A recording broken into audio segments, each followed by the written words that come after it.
I was in the kitchen, pouring myself a cup of coffee, when my phone buzzed. I didn't rush to check it. I thought maybe it was another sale alert or a forwarded meme from Zara. But when I finally picked it up, I saw his name on the screen. Daniel.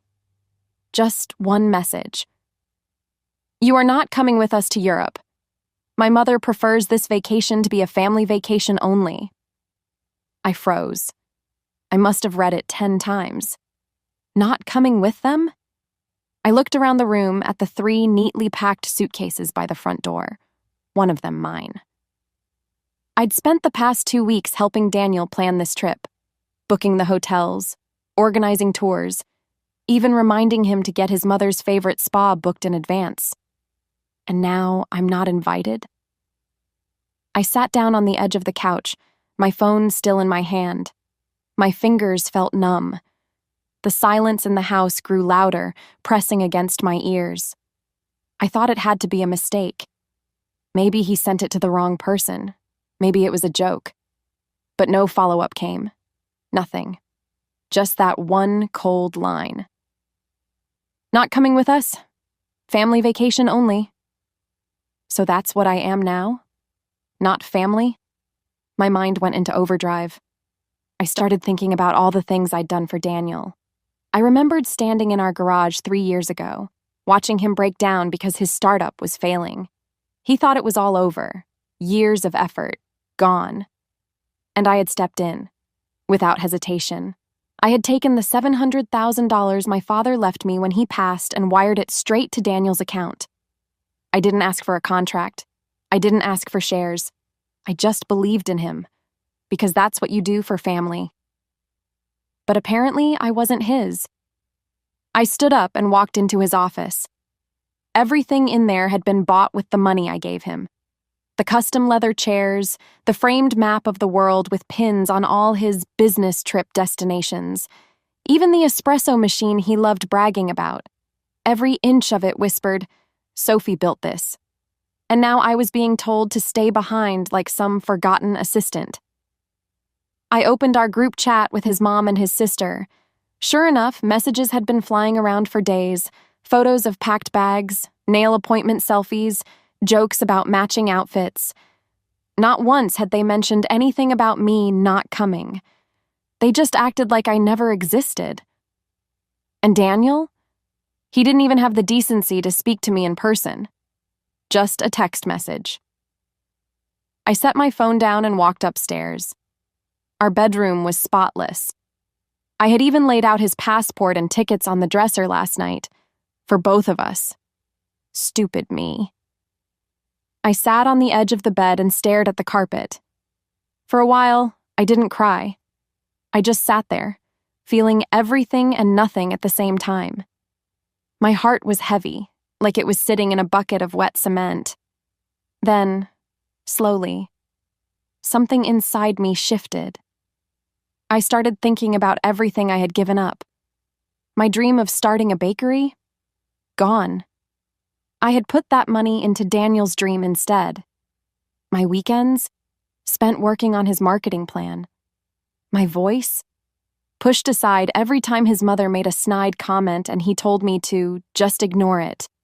And now they were flying off to Europe without me, to my dream vacation, while I sat here like a maid they forgot to fire. No, I wasn't going to cry. I stood up and looked at my reflection in the mirror. My eyes were dry, but there was something else in them, a quiet storm building. If I wasn't family enough to go on this trip, then maybe I wasn't family enough to keep helping them live in comfort either. Maybe it was time I reminded Daniel who built this house, and what happens when the builder walks away. I wish I could say the text was the first red flag, but deep down, it wasn't. The truth is, the cracks had been forming for a while. I just kept ignoring them, hoping if I smiled hard enough, cooked enough dinners, or stayed out of the way, things would smooth themselves over. But that trip, that Europe trip, that was my idea. I had brought it up 6 months ago. A surprise vacation for Daniel after his business hit a new milestone. He'd worked hard, and I thought we both deserved something special. a reward for everything we'd sacrificed. At first, he was excited. We talked about Italy, Greece, and maybe even a stop in France. I remember the way his eyes lit up when I said we could ride a gondola in Venice. I imagined us walking cobbled streets, eating fresh pastries, laughing like we used to. And then his mother found out. At first, it was just subtle. "Oh, that sounds lovely. I've always wanted to see the Amalfi Coast," she said during a family dinner. I didn't mind. I even suggested we invite her. Then came his sister. Same thing. Soon, the trip I had planned for 2 became a group tour for 5, then 6. Suddenly, I was being asked to move my schedule around to make it easier for everyone else. I was told not to book the hotels yet, that Evelyn, Daniel's mom, had better taste. Every decision started to go through her. And Daniel? He said nothing. At first, I brushed it off. I told myself it was just a vacation, that it didn't matter who picked the hotel or the flight. I told myself I'd still have fun because I'd be with my husband. But things only got worse. I started getting left out of conversations. They made a new group chat, and I wasn't added to it. Zara showed me screenshots that Daniel's sister accidentally sent her. Dinner plans being made for the family, spa days booked, excursions scheduled, all without me. I asked Daniel about it once. He shrugged and said, "It's just easier to plan without too many voices." Too many voices? I was the one who started the whole idea. Still, I bit my tongue. I didn't want to cause drama. I didn't want to give Evelyn more reasons to say I was being overly sensitive. I told myself once we were on the trip, things would feel better. But deep down, I started noticing the pattern. Evelyn never liked me. From the day I married Daniel, she treated me like I had stolen something from her, like I wasn't good enough for her precious boy. Too independent, too opinionated. She once told me, to my face, that I wasn't the kind of woman who makes a man feel needed. Daniel laughed when she said it. Laughed. And now, here we were, me sitting at home with my passport and suitcase ready. Them on a plane to Europe, sipping champagne and smiling for the camera. I wasn't invited because Evelyn didn't want me there. That's the truth. And Daniel, the man I gave everything to, didn't fight for me. He didn't even tell me to my face. He just sent a message and walked out the door. That was the moment I stopped pretending. The moment I stopped defending their behavior in my head. The moment I saw it all for what it really was. They never saw me as part of the family. I was a wallet, a helper, a background character in their perfect little play. But not anymore. If they could go halfway around the world and forget me like I was nothing, then I could remind them just how much I mattered. The morning after they left for Europe, I didn't cry. I didn't sleep much either. I lay awake, staring at the ceiling, replaying everything that had led to this moment. The trip, the text, the years I gave away like candy, just trying to prove I was enough for people who never really saw me. By sunrise, I was done feeling sorry for myself. I got up, made a cup of tea, and sat at the dining table with my laptop. I typed in the name of the law firm that handled Daniel's business incorporation 3 years ago. I remembered because I was the one who found them. I even paid the consultation fee. When Daniel's business was on the verge of collapsing, I stepped in with $700,000, the full inheritance from my father, every single penny. He was desperate. Banks had rejected his loan. He was behind on payroll. His lease was about to be terminated. He was drowning. And I saved him. I wired the money to him that very night, no questions asked, no prenup, no agreement, just trust. But sitting there in the quiet that morning, I realized something terrifying. I never signed anything. No partnership agreement, no loan terms, no ownership papers. It was all verbal. I had always told myself it didn't matter. We were husband and wife. What's his is mine. What's mine is his. But now? That thought made my stomach turn. I scheduled a meeting with a lawyer Zara had used during her divorce. Her name was Nina. Sharp, smart, and the kind of woman who doesn't blink twice when someone says betrayal. I sat across from her in a glass office downtown. She took one look at the folder I brought with transaction records, emails, and screenshots and asked gently, "Do you want to fight for ownership, or are you ready to burn it down?" I didn't answer right away, because I didn't know yet. I just knew I wasn't going to be silent anymore. Nina flipped through the documents and nodded. "You're not listed anywhere in the business structure, not as a partner, not as an investor, not even as a consultant." I felt a sting in my chest, like being told I was invisible. Again. She continued, "But he never protected his assets properly. His business is vulnerable. The name is his, but a lot of the paperwork, especially the leases and vendor accounts, are still in your name. That gives you leverage." That word, leverage. For the first time in weeks, I felt a flicker of power return to my spine. Nina laid out my options. I could sue. I could file a marital claim. Or I could act while he was abroad, while he was distracted. I could quietly begin the process of pulling my name, my access, and my support from the structure. "You gave him $700,000, she said. "You gave him a brand, a platform, and a business that is now worth at least triple that. You didn't lose it, you just never collected your receipt." I left the office with a new fire in my chest. Daniel thought I was too soft, too quiet to ever push back. Evelyn thought I was too polite to ever draw a line. They were both wrong. That night, I pulled up our financials. I had access to all the books because, surprise, I was still listed as the primary contact on most of the accounts. Daniel never bothered to change it. He was too busy enjoying the lifestyle. Luxury cars, designer suits, first-class flights, all funded by me. And now? I was done being the unpaid engine behind his success. If they could wipe me from their vacation, then I could wipe myself from their foundation and take a few bricks with me. The beauty of being underestimated is that people never see you coming. While Daniel and Evelyn were off sipping rosé on some balcony in Santorini, I got to work. No tears, no phone calls, just action. I started with the office lease.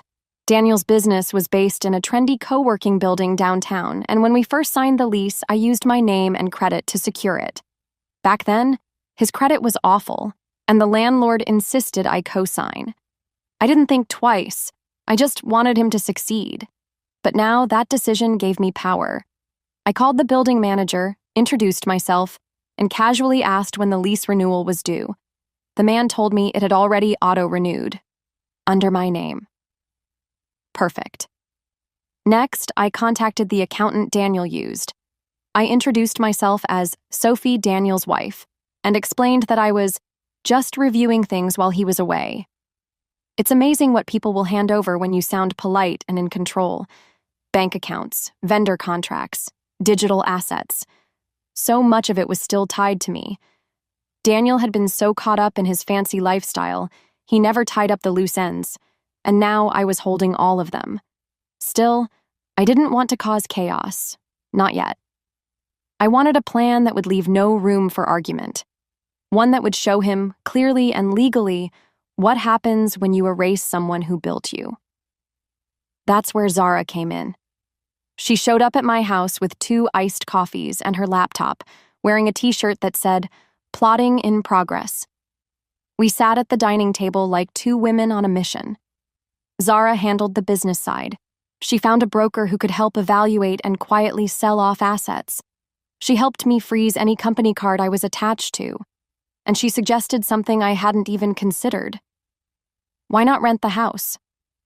At first, I blinked. Our house? She nodded. It's yours too, and while he's gone, you can legally lease it short-term. Make a little money, clean the energy, maybe even throw a party.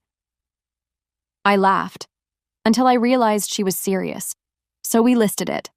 I posted professional photos, cleaned everything up, and put it on a luxury vacation rental site. I set the calendar for 1 week only. The exact dates Daniel and his family were scheduled to return. Within 2 days, it was booked. A group of young tech entrepreneurs from out of state. They paid extra for full use of the home, including the backyard, the grill, and the Bluetooth sound system. They even requested a fridge full of champagne. I said yes to everything. Meanwhile, I was still working with Nina, my lawyer. She filed paperwork to separate my name from Daniel's business debts while quietly redirecting my remaining share of the assets. I was done being his silent investor. From now on, I'd rather watch it all go up in smoke than sit in the shadows. And all the while, Daniel kept posting pictures, smiling with Evelyn, matching linen outfits, wine tastings, sunset views. Not one message to me, not even a check-in.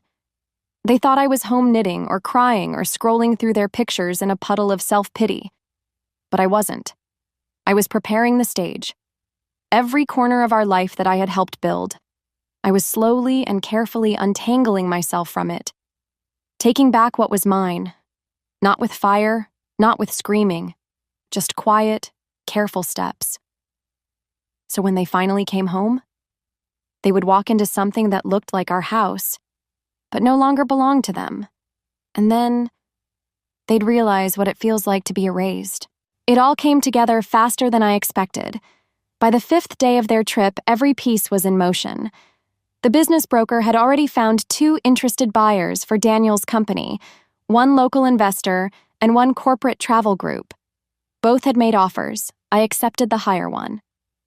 That morning, I signed the final transfer documents and watched as the buyer's wire came through. Just like that, the business Daniel once begged me to save was no longer his. And the best part? He had no clue. I didn't tell him. I didn't warn him. I didn't even leave a note. Because if he could text me that I wasn't part of the family, then he didn't deserve explanations. He deserved silence. The same silence he gave me when they boarded that plane. But the business was only half the plan. The house. That was the fun part. Zara and I spent the entire afternoon prepping it. The young tech guys who rented it were already in town, and one of them messaged me asking if it was okay to invite a few people over. I smiled at the screen and typed, "Sure, go all out. It's your home for the week." They took that literally. By 7 p.m., music echoed through the neighborhood. Colored lights flickered through the windows. Cars lined the street, and someone brought in a karaoke machine. Zara and I watched from across the street in her car, sipping cold sodas like undercover agents. "Are you nervous?" she asked. I shook my head. I'm done being nervous. Inside the house, strangers danced in the living room. The same living room Evelyn once told me I decorated like a middle-class hotel. A girl in glitter heels stood exactly where Daniel had once told me to lower my voice in front of his mother. I watched 2 people take selfies in the kitchen. The same kitchen where I'd cooked 3-course meals for people who never once said thank you. Now it belonged to someone else. And not one thing was broken. Nothing was trashed. It was just full of life, energy, joy. Everything it hadn't had in years. As the night went on, I walked across the street, stepped into the front yard, and smiled at the music pouring from my former home. One of the renters, Kenny, the guy who booked it, waved at me from the porch. "You Sophie?" he asked. "I am." "Place is amazing. You sure you don't mind the party?" "Not at all," I said. "I think it's exactly what this house needed." He grinned. "You're welcome to join." I smiled, thanked him, and stepped back onto the sidewalk. No need. I didn't need to be in the middle of the crowd. I had already won. Later that night, I got one final alert on my phone. Daniel used my credit card. Again. A private driver in Prague. Cost? $540. I logged into the bank app and hit disable. Then I scrolled through and closed every account tied to my name. Credit cards, subscriptions, cell phone line. Gone. I stood outside, took one deep breath, and looked at the house. The people inside had no idea who Daniel or Evelyn were. They didn't care. That was the point. This was no longer their world. It wasn't mine either. Not anymore. It was just a beautiful empty shell that I had finally stopped filling for other people. They came back 2 days early. I wasn't expecting that. Daniel's sister posted something on Instagram about a canceled return flight. Within hours, they'd rebooked and were headed home. But it didn't matter. The house was still rented. And the business? Long gone. Selling the business had been easier than I imagined. You see, Daniel never formalized the ownership structure. He always talked big, called himself CEO, posted leadership quotes, wore expensive suits, but legally, the business was a mess. He had formed the company using a basic LLC, and though the name was under his, the accounts, lease agreements, vendor contracts, and digital platforms were all under my name. Because in the beginning, he had no credit, no reputation, no funding. Just my money, my resources, my trust. So when my lawyer Nina reviewed everything, she smiled and said, "Technically, you own most of the operational structure. If you pull out, it collapses." And that's exactly what I did. I contacted the corporate travel firm Nina introduced me to. They'd been looking to expand into Daniel's niche, luxury travel concierge, and were eager to acquire everything: the client list, website, booking systems, vendor relationships, all of it. I made one simple offer: buy the whole system, leave the name, take the engine. The offer came fast. I signed the deal under my own name. Payment was wired into my personal account, and a clause was added to block Daniel from using any of the company's client contacts for future ventures. Everything he had built using me now belonged to someone else. Legally. Quietly. Completely. By the time their plane landed, Daniel's email accounts were locked, his business number rerouted, and the company website redirected to the buyer's corporate page. So when they pulled up to the driveway and found strangers partying in our living room, I was already waiting. Zara stood beside me, holding a cup of iced coffee like it was popcorn. Daniel stepped out of the black SUV first, looking tired, tanned, and smug. Evelyn followed, wearing a silk travel set and sunglasses even though it was nearly 8 p.m. The moment Daniel saw the people dancing on the front porch, his jaw dropped. "What the hell is this?" he snapped, storming up the steps. One of the renters looked at him. "Can I help you?" "This is my house." The guy frowned. No, it's rented. For the week. From someone named Sophie." Daniel turned and saw me standing calmly by the sidewalk. "Sophie?" he said, voice rising. "What's going on?" Evelyn rushed past him, heels clicking on the pavement. "Why are there strangers in our home?" I didn't raise my voice. I didn't shout. I simply pulled a folder from my bag and handed it to Daniel. He snatched it, flipping through the pages, eyes darting across the legal language. The more he read, the paler he got. "These are business transfer papers," he said, stunned. "Yes," I replied. "The business is sold. The money is in my account." "You can't do that. That company is mine." "No, Daniel," I said, steady as stone. "You never made it official. I owned the leases, the systems, the vendors. You were the face, but I was the foundation." He opened his mouth, but I cut him off. "You excluded me from your life, your family, your vacation. And now you're learning what happens when you exclude the person who built everything." Evelyn let out a dramatic gasp. "You're punishing him for a misunderstanding? This is cruel." I turned to her. "No, Evelyn. What was cruel was pretending I wasn't family after everything I gave up to support your son." She looked ready to argue, but I didn't give her the chance. I handed Daniel one more piece of paper. "This is the rental agreement. The house is legally leased for the next 4 days. You are not allowed inside." He blinked. "You're kicking us out?" "No, I'm just giving you what you wanted," I said. "A vacation with your family, without me." Then I turned around, took Zara's arm, and walked away. Behind me, the music played louder, and Daniel stood frozen, holding paperwork that told him everything he had was gone. It's funny how fast people change their tone when they realize you're no longer under their control. The day after Daniel came home to find strangers partying in the house, he called me 6 times. I didn't answer. The seventh time, he left a voicemail. His voice was shaking, not angry, begging. "Sophie, please. We need to talk. Just us. Can we fix this?" Fix what, exactly? The marriage? The business he forgot was built on my back? The lie he told when he said his mother wanted a family-only vacation, as if I wasn't the woman who stood beside him when he had nothing? No. Some things break so quietly you don't even hear the snap until it's too late.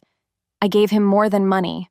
I gave him my loyalty, my silence, my weekends, my identity. And he repaid me with a single sentence. "You are not coming. My mother wants it to be family only." That sentence kept echoing in my head. So I gave them what they wanted, a family vacation without me. And when they came back, I showed them what that really meant. I met with my lawyer again that week and filed for separation. Not out of spite, but because I was done. Done shrinking. Done forgiving without change. Done holding up the life they claimed as theirs while I was pushed further and further out of the frame. Daniel tried everything. He sent flowers, left long, teary voicemails, even begged Zara to talk some sense into me. But Zara, she just told him the truth. "You kicked out the one person who built the house, and now you're locked outside." When the rental period ended, I didn't move back in. I had already signed a short-term lease on a beautiful high-rise apartment downtown. Big windows, quiet mornings, my own space for the first time in years. The house? I put it back on the rental market. Premium rates only. Long weekends booked months in advance. I used the proceeds to finally open that bakery I had always dreamed of. It wasn't fancy, just a cozy little spot tucked on a corner street. I named it Sophie's Place. People came in for the pastries, but they stayed for the peace. One afternoon, while decorating the display case, I got a text from Zara. It was a photo. Daniel and Evelyn standing outside the house, suitcases by their feet. The caption? "Looks like someone forgot to book a hotel. Again." I smiled. They still didn't get it. This wasn't revenge. This was clarity. This was me stepping out of the role they boxed me into. The helper, the nice one, the invisible one. Now, I wasn't invisible. I was gone. A week later, Daniel showed up at my bakery. He looked different, tired, thinner, nervous. He stood across the counter like a stranger. "I just wanted to say I'm sorry," he said quietly. I thought you'd always be there." I nodded.